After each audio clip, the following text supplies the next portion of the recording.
much have you talked to your team about the 2014 example, and what effect do you think that might have for this school? I actually have talked to them quite a bit. I think it was you can't use the word perfect, but it was a very good template we used as far as a young team getting as much game experience as possible in practice, getting ready for the playoff run. So we did use it quite often. There's the other thing that happened during that run, in which Dabo has the same, every team that wins a championship, there's going to be a handful of players that maybe are not well known that are going to become very well known.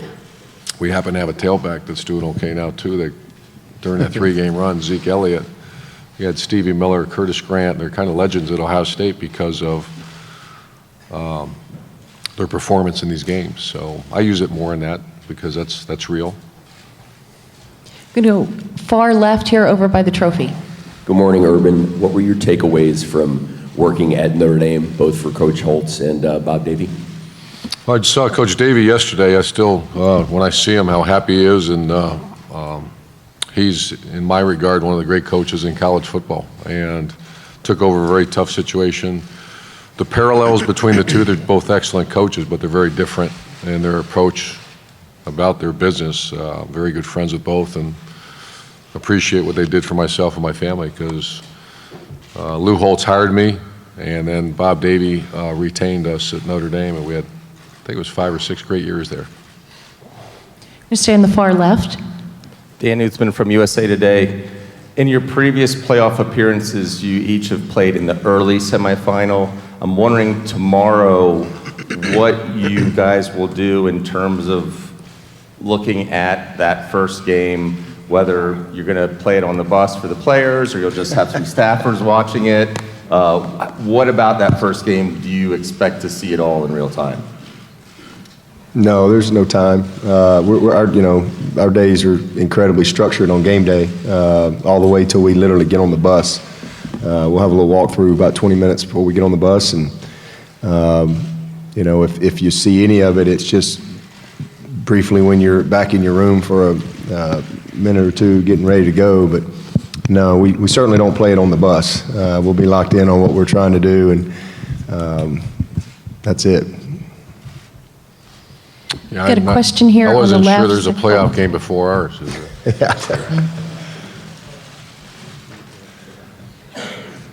Question here, second row on the left. Congratulations to you both for getting to the national playoff. My name is Sports Channel from Wonderful Sports Channel. This is to both of the coaches. What are the core values you instilled in your coaching staff and your players to prepare for this game? What are the core values that we instill? What are the core values that you instilled into your coaching staff and to your players to get to this level of the Fiesta? Well, pretty deep question. It'll take a while to answer that, but I'll just speak on behalf of our team, is that I always want to have a team that's not worried about making mistakes, and we call that 4 to 6 A to B, that's the length of a play, and I've never been a part of a game that the team that didn't play the hardest did not win. The second one is power the unit, and we have 9 units. If we can perform when talent is equated or sometimes better than yours, you have to perform with every unit playing at a high level. And the last one is competitive excellence, and that's just the reason we practice so hard is because when your number's called, you got to make that play, and it's not because of the lucky T-shirt or good fortune. It's because of practice. So that's in a nutshell. You mean the game day underwear? That's not the key ingredient? I'm not saying I don't wear them, but that has nothing to... I mean, I thought it was the lucky underwear. No, yeah, we all, and I read that in your book, by the way. Awesome.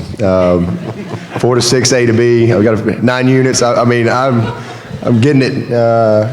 Hey, the guys won 1 million games for a reason, so I'm no dummy. For us, we just keep it simple. We really make it the same as far as, and I think you have to. I mean, we all know the magnitude of the moment in the game, but and I think Coach would agree, you have to prepare for every opponent and respect every opponent, but you have to have a formula of preparation, a formula of excellence is what we call it, and for us it's preparing with purpose every day, because when you do that, then you have a sense of urgency, which brings about an attention to details. And then from a football standpoint, it's not just great effort. It's great effort with an emphasis on technique.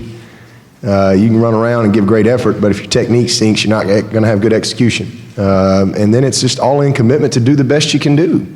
I mean, that's all you can do, is be able to look in the mirror at the end of the day and know that you controlled what you control, that you did the very best you can do.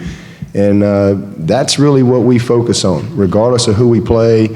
We all know when you play teams like Ohio State, the margin for error gets really small because they have great players and great coaches, and you just don't have a lot of room for error. But the formula is still the same. It's prepare with purpose every day. That's because you're competing in everything: your meetings, your sleep, how you think, everything. And then it's a game of effort, but it's technique. It's how you do your job, and then it's just being fully committed to being the best that you can be, doing your best each and every day, each and every play. We go to very far left. Dabo, what is it about Deshaun Watson beyond the stats and beyond what we see that makes him a special player? Well, I think you see obviously his skill set. I would think that you would see his poise, and those, to me, his poise really makes him incredibly unique because he just never changes. But it's who he is as a young man that you don't really know until you're around him. Most people just see a great player. He handles himself the right way and all that. But who is he really when you pull the curtain back and you're around him where nobody's looking? And that's what makes him special. It's who he is when nobody's watching. And just really a great human being that just happens to be a good football player. And that's what I love about him. We're going to Tim May here on the right. Yeah, Urban, you talked a lot about 9 units strong, things like this. That's what you need going into this game.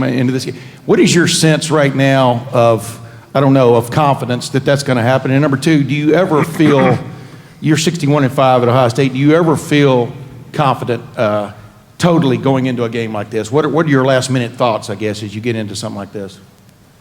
Well, I think that's a great question, and I think you feel confident when you have better players than your opponent.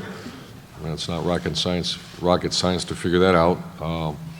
Obviously, when talent becomes equated, that's that whole 9 strong philosophy that, as Dabo said, the margin for error is going to be very slight, and there's a fine line between over-preparation where you have them so worried about clusters, about different schematic things that players quit playing as hard as they can. So that's the fine line that we've been juggling right now. But you said, what's the confidence factor?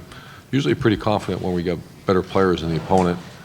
When you don't, then it's more of it's all about the preparation and making sure they're playing as hard as they can. Far left again. Okay. Stuart Mandel from Fox Sports. For both of you, Stanford will play its bowl game today without Christian McCaffrey. You guys have every year a lot of highly regarded NFL prospects. In the unlikely event you ever miss the playoff again, are you concerned at all that some of your guys might take that same path? Well, I have not experienced that before as a coach, but it's a copycat world, I guess. So it could come, I guess, somewhere down the road. But I think, again, as I said a couple of times already, I'm not going to sit in judgment of other people. I don't know their circumstances. I don't know, what led to those decisions and things like that. Sometimes you don't, as outside, you don't know what a guy's doing every week to get himself ready to play. Maybe he's battling through an injury, things like that. I don't really know. But I think all things being even, to me, and that's why I'm not for a 8+ team playoff and all that, because now you got a lot of people sitting at home. You got a lot of teams that there's nothing wrong with ending your season on a win. And, I think that's what makes college football unique. But at the end of the day, I think if that's the case, you just shouldn't play your senior year. If that's, you can get hurt in any game. And to me, every game is huge. And I said the other day, if we don't beat Troy in September, we're not sitting here. Every game is big. And I think that it's about team, and always have. And I think that there's always risks involved when you play this game. And certain players always have insurance policies and things like that. But I think they're all big. And I think to have an opportunity to go play is huge. But I think guys have to make their own decisions. And as coaches, at the end of the day, I just need 11. That's it. I need 11 guys on offense and on defense, and we'll find 11 for special teams that want to play. And if a guy doesn't want to play, I promise you the guy behind him does. And at the end of the day, that's all as coaches you can control is getting the guys ready to go play. And that's what my focus would be. I don't know that we'll ever deal with that, but if we do, it is what it is. You move on. Third row on the right. Marla Ridenour, our Akron Beacon Journal, for Coach Meyer. I just wonder, when you're with Coach Swinney on these Nike events, do you have a favorite story about when you've walked away laughing or something he said, or just, how entertaining are those times together? Oh, yeah, I got plenty. I can't do that. Because what stays at Nike, what goes on at Nike stays at Nike. And that's Phil Knight's mantra, so that's right. I want to go back to the Nike trip. We'll stay here on the right in the second row. Urban, 10 years ago, you were out here with a 10 years ago, you were out here with a Florida team winning that first national championship. Does it really seem like 10 years ago, or is it a blur and life goes along that quick? It does not. I remember that we had to do a video or something because it's a reunion for that great team, and I'll be honest, I forgot it was out here. That's just the way it's a time warp, and it was a great moment. That was the first one, and I still to this day remember everybody on the sideline celebrating and me screaming at them and saying, "It's not over yet. It's not." And it was pretty much over.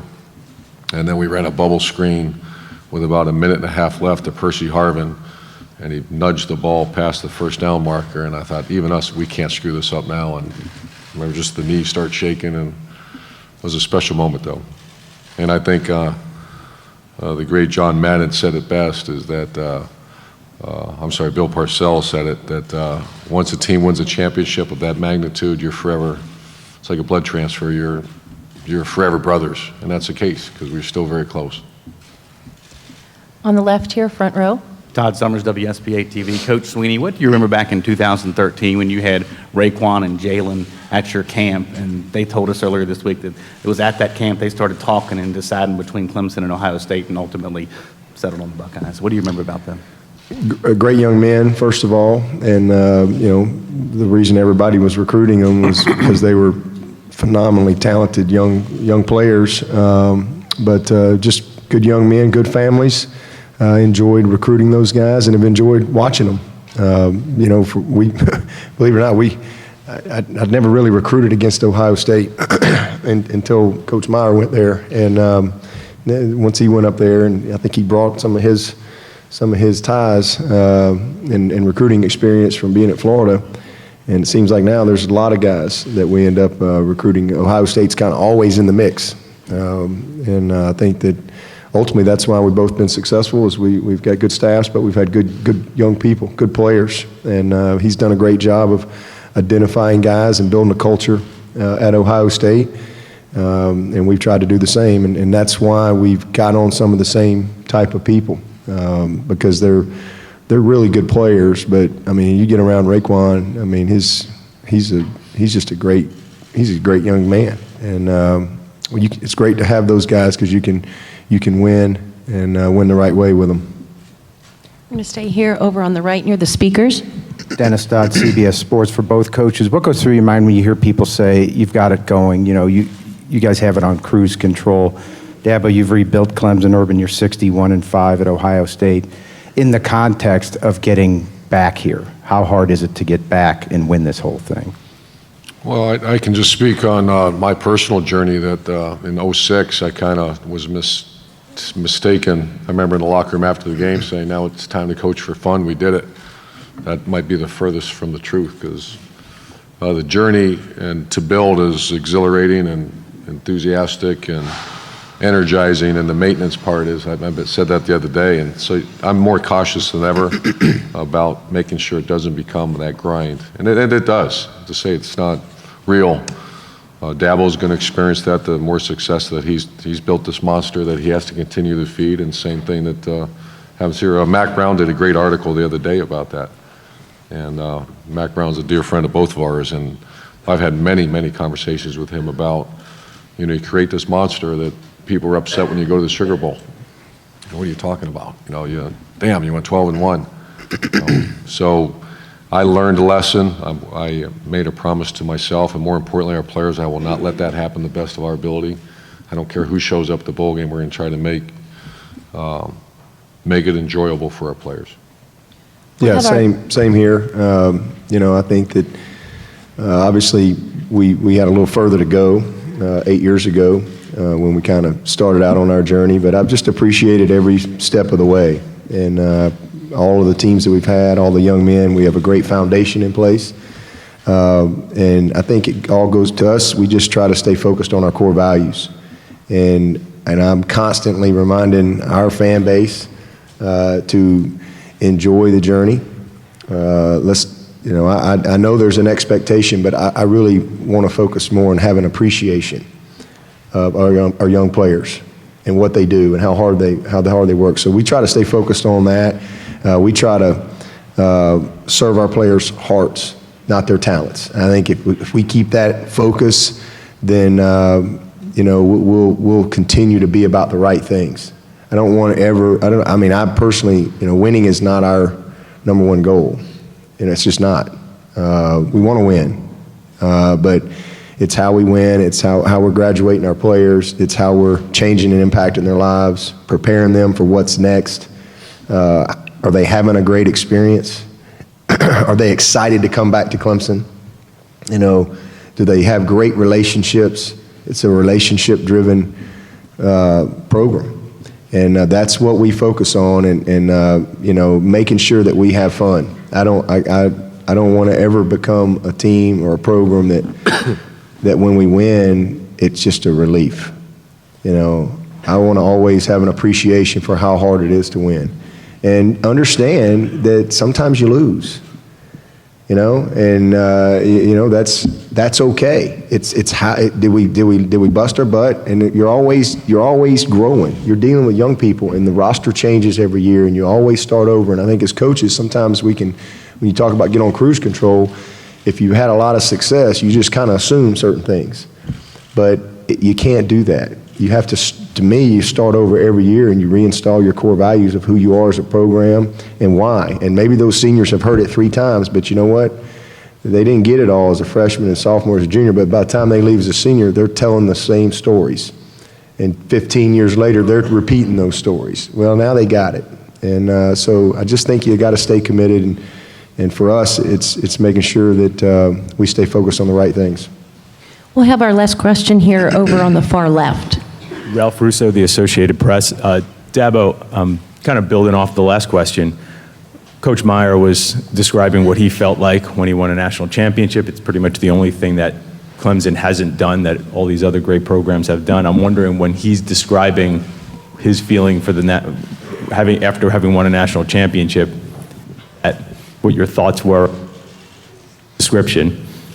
Well, I can visualize that. I've been there. He's exactly right. I've had some teammates this week come out to practice that I played with at Alabama, and I know what it's like to reach that moment. And he's right. You're brothers for life. When you do something like that together, you never forget that, ever. And we had a reunion back in May, and it's been 20 plus years, but it was just like yesterday. Immediately you see these guys, some of you hadn't seen them in 10, 15 years, and it's like you were sitting back at Bryant Hall with them yesterday. And that's what an accomplishment like that does. It is a bonding experience. It's an unbelievable pinnacle. And for me, a lot of times people ask me like, what's one of my greatest memories, as a player and stuff. And I think a lot of people expect me to say maybe it was some play or, the national championship game itself or whatever. And that was great. But that's really all fleeting. It's really the journey to get there. It's the grind, it's the work that you put into it, it's the overcoming of adversity, but it's the moment in that locker room when you're with a group of people that have gotten it done and laid it on the line. And there's just nothing like it. You just can't describe it. And if you could bottle that up and take that out into the world, man, you dominate.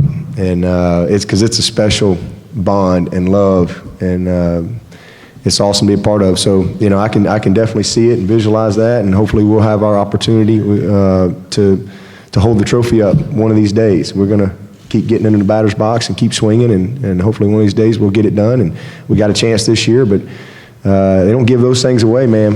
You got to go earn it and play well, and you got to beat the best, and that's what we're playing, the best of the best. Thank you, coaches. We'll now move over to our photo opportunity at the trophy.